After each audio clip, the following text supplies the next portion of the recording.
मेरा नाम निकिता चतुर्वेदी है कि आज़ाद हिंदुस्तान में 75 साल बाद हम ज़मीन खोद के ये देख रहे हैं कि किसका नीचे किसका मंदिर था। आज आप संभल भी दे देंगे, फिर बदायूं भी दे देंगे, फिर अजमेर शरीफ तक आ गई बात। मंदिर क्यों निकाला जाए? मुझे सिर्फ ये, मैं तो बार बार बोलती हूँ और सिर्फ यही चीज़ बोलती हूँ कि निकालने को इस ज़मीन के अंदर बहुत सारी समस्याएँ दबी हुई हैं।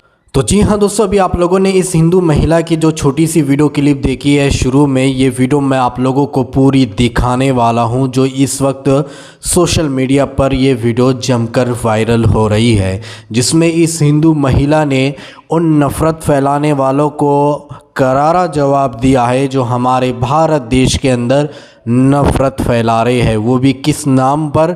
मंदिर मस्जिद के नाम पर। आप सभी देख ही रहे होंगे कि आज हमारे भारत देश के अंदर क्या हो रहा है, किस तरह से कोई भी ऐरा गैरा नत्थु खैरा आता है और कह देता है कि फ़ला मस्जिद के नीचे मंदिर है, फ़ला मस्जिद के अंदर शिवलिंग है, फ़ला दरगाह के अंदर शिवाजी का मंदिर है, फ़ला मस्जिद की जगह मंदिर को दी जाए। इस तरह की जो है बातें की जा रही है और बार बार यही कहा जा रहा है कि इन मस्जिदों के सर्वे किया जाए कि पता चले कि इन मस्जिदों के अंदर मंदिर है और ये मस्जिदों की जगह को मंदिरों को दिया जाए। इस तरह की बातें हमारे भारत देश के अंदर हो रही है जो कि सरासर गलत है। हमारे भारत देश को बर्बाद करने के लिए ये सारी कोशिशें, सारी साजिशें की जा रही है। मंदिर मस्जिद के नाम पर हिंदू और मुसलमानों को लड़ाने की साजिशें हो रही है,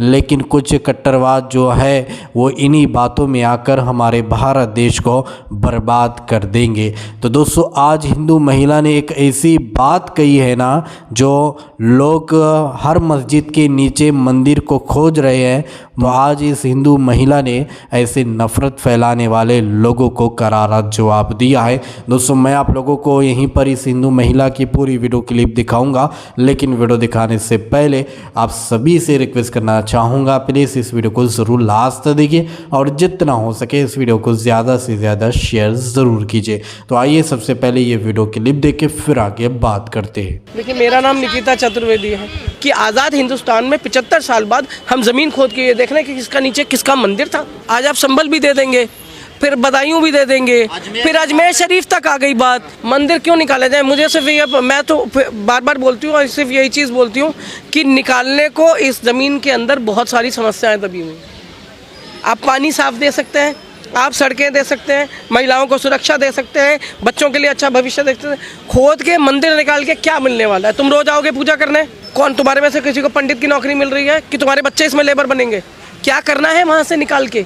आपको ऊपर नहीं जाना, हमको यहाँ से गगनचुंबी इमारत बुर्ज खलीफा देखने हम दुबई जाएंगे। दिल्ली में नहीं बना सकते, हिंदुस्तान में नहीं बन सकता बुर्ज खलीफा, वो यहीं क्यों बनाना है? हम नीचे पाताल में जाते चले जा रहे हैं और हमको इस बात की शर्मिंदगी नहीं है हम कितना नीचे गिर गए हैं।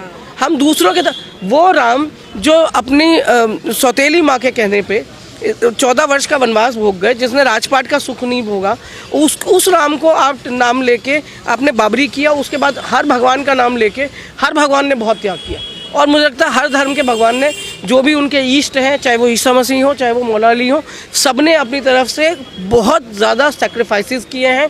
हम सिख धर्म को देख लें, वहाँ भी सेक्रीफाइसेस हैं, बच्चों की सेक्रीफाइसेस है और ना जाने क्या क्या है, खुद भी लोगों ने झेला है। उन सेक्रीफाइसेस का बदला हम ये दे रहे हैं कि आज़ाद हिंदुस्तान में 75 साल बाद हम ज़मीन खोद के ये देख रहे हैं कि किसका नीचे किसका मंदिर था। मेरे घर में एक मंदिर है, अगर वो कभी किसी दिन बाढ़ भूकंप में दब गया तो क्या मतलब? मेरे बच्चे 30-40 साल बाद कहेंगे कि नहीं जी मेरा मंदिर बना था। कि इस देश में जो देश के लोग हैं वो कितना बोल रहे हैं। कॉन्स्टिट्यूशन कांग्रेस नहीं दिया था, अब बोलने की विपक्ष कितना बोल रहा है? राहुल गांधी बोल रहे हैं, मनोज झा यहाँ बोल के गए हैं। कौन सा नेता नहीं, कौन सी पार्टी का नहीं बोल रहा है? क्या तेजस्वी यादव नहीं बोल रहे हैं? क्या अखिलेश यादव नहीं बोल रहे हैं? कौन नहीं बोल रहा है? बोलने को सब बोल रहे हैं, लेकिन मीडिया जो है वो खुदाई में लगा हुआ है। और सारे कैमरे, जो कहना चाहिए कि जो मेन स्ट्रीम मीडिया है वो खुदे हुए को देखने के लिए इतना ज़्यादा नीचे गिर चुका है कि मुझे नहीं लगता कि कभी उस पाताल से जो हमारा मेन स्ट्रीम मीडिया है वो बाहर आएगा। सुदर्शन चक्र मिला है, विष्णु जी की मूर्ति है, तो माना तो जाएगा कि फिर नीचे मंदिर को ही छुपाया है। जब भगवान जाते हैं, कौन सा अवशेष छोड़ के जाते हैं भगवान? जब आत्मा अजर अमर है तो उसमें सुदर्शन चक्र क्या कर रहा है? जिसकी आत्मा गई वो तो ऊपर चली गई, या तो यहीं घूम रही है तो इसका मतलब हम ये कहना चाहते हैं कि जो भी ईस्ट हमारे हैं उनकी आत्मा जो है वो भटक रही है, हमारे भगवान ऊपर तक पहुँचे ही नहीं, ये कहना चाहते हैं। तो जो ज़मीन के अंदर है उसको निकालने की कवायद में जो नीचे जो बीच में रह गया ना, वो अपना स्टैंडर्ड इतना गिरा चुका है, अपनी कह सकते हैं सोच को भी इतना गिरा चुका है कि उसको इस बात से कोई मतलब नहीं पड़ता किसी का खून बह रहा है, कोई बेकसूर जेल के अंदर है। आज उमर खालिद को कितने आज खालिद सैफी को कितने दिन हो गए, शर्जील इमाम उसकी बहन, मैं बहुत बहुत बधाई देती हूँ उन पेरेंट्स को जिन्होंने शर्जील इमाम के जेल में होने के बावजूद अपनी बेटी को इनकरेज किया, और आज वो जो बिहार सिविल सर्विस में जो है अब वो जज बन रही है। तो बच्ची ने भी मेहनत की, और मुझे लगता है कि न्यायपालिका तक वो इसलिए पहुंची है कि शायद वो भी उन लोगों को जस्टिस दिलाने में इंटरेस्टेड है जो आज की डेट में सत्ता में सरकार के साथ आमने सामने की दुश्मनी चल रही है। तो आपको लग रहा है कि सरकार ये सब कुछ करे तो उसके खिलाफ कौन खड़ा होगा, कौन इन सारी चीज़ों को ठीक करेगा? देखिए, मेरा नाम निकिता चतुर्वेदी है, ये देवलीना कोहली है, ठीक है। यहाँ पे और बहुत लोग हैं, अलग अलग कम्युनिटीज़ के लोग हैं। तो कम्युनिटीज़ के जो लोग हैं ना, यही निकलेंगे, ठीक है। यही लोग कहेंगे कि नहीं अब बस बहुत हुआ, निकलना ज़रूरी है, बताना ज़रूरी है, बाहर आइए और इस बारे में बात। तो मतलब हमारे यहाँ ज़मीन ही नहीं थी, हिंदुस्तान में ज़मीन ही नहीं थी, सिर्फ मंदिर ही मंदिर थे। हम एक मंदिर से टाप के दूसरे मंदिर में जाते थे, हम रहते नहीं थे, हमारे पास घर नहीं थे। मतलब ये जितने किले जो बने हुए हैं, इन सबको भी खोद के नीचे देख लेना चाहिए। मैं अगर ये कह दूं कि इस प्रेस क्लब ऑफ इंडिया के नीचे हरम है, तो वो इसको भी खोद लेंगे, उन्हें मंदिर से मतलब नहीं है। हरम था जब बहुत सारी रानियाँ रहती थी, तो वो था, तो वो इसको भी खोद देंगे। मस्जिदों के नीचे नहीं, वो मस्जिदों के नीचे, उन्हें सिर्फ खुदाई से मतलब है। जहाँ जेसीबी की खुदाई देखने के लिए 1000 आदमी मोबाइल लेके खड़ा है, आप सोचो उसको ये खुदाई देखने में भी बहुत मजा आएगा। मौलाना कह रहे हैं अक्षरधाम मंदिर के नीचे मस्जिद है हमारी, सभी खुदवाओ। तो खुदवा ले, वो भी खुदवा ले। मैं तो कह रही हूँ जिसको खुदाई करवानी है वो खुदवा ले। लेकिन जब इतने पेड़, आप आज ग्लोबल वार्मिंग झेल रहे हैं, जहाँ जहाँ खुदाई करवाते जाएं वहाँ पेड़ लगाते जाएं। जितना आप खोद रहे हैं वहाँ पे नीचे तक जाइए, बीज बोइए और हरी भरी। मुझे नहीं लगता ये इतनी खुदाई की ज़रूरत है। मुझे लगता है कि कोर्ट को भी अब आगे आके संज्ञान ले लेना चाहिए कि बहुत हो गई खुदाई, अब इसके आगे जो है कुछ बनेगा तभी यहाँ पे आप नींव डालेंगे, तभी खोदेंगे। आप नीचे से जो है ना भूत और वर्तमान को निकालने के लिए नहीं खोदा जाएगा। देखिए, आप बाबरी दे दी थी, तो आपने जब बाबरी दे दी तो आप उनको लगा कि शायद ये मान ही गए हैं, ठीक है। बाबरी, जबकि मुझे लगता है कि इस देश का हर मुसलमान नहीं और हर देशवासी ये चाह रहा था कि इस मुद्दे का जो हल है वो बड़ी आसानी से निकल आए और न लड़ाई झगड़ा हो, ना खून खराबा हो। पर जिस मौन के साथ सभी समाज ने इसको स्वीकार लिया, वो जो है वो शायद उनसे गलती हो गई। उन्हें ये कहना चाहिए था कि बाबरी तो क्योंकि नेशनल इशू ऑलरेडी था, इसके बाद बाकी चीज़ों को नेशनल इशू नहीं बनने दिया जाएगा।